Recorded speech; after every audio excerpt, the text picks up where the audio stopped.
So traditionally, Central Asia was viewed as the site or the arena of the so-called Great Game. This was the 19th century battle for influence between the Russian Empire and the British Empire over Central Asia and access to India.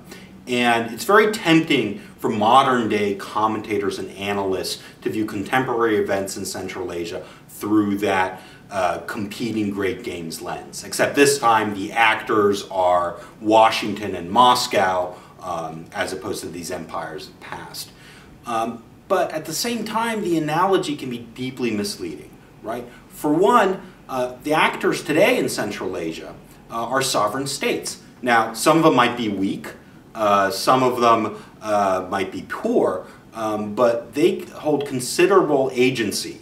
They're not just sort of pawns being acted upon. They're not just merely being conquered by these great powers. They actively seek out things, they engage, they play one country off one another, and they've devised a whole set of so-called local rules through which these great powers have to play their political games in the area.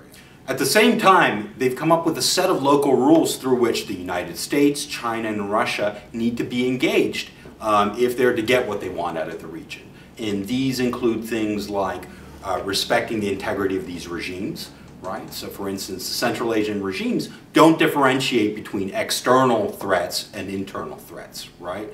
So they're just as concerned by jihadist Islamic militants coming in from Afghanistan as they are, say, a Western human rights organizations aggressively criticizing them or wanting to enact a democratic regime change. A second local rule is that all of these countries and these elites use state resources for their own personal profit.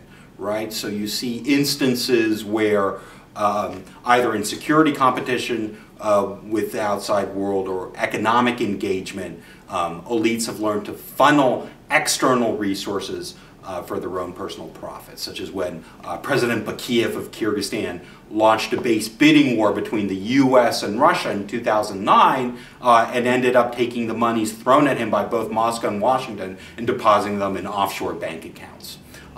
The final local rule is that all the Central Asian governments are savvy brokers between the external world, whose interest in the region has become more and more intense, and their domestic political clients. They're all able to translate local concerns for an external audience. And in that way, they've really managed this new intense environment of external interest quite well.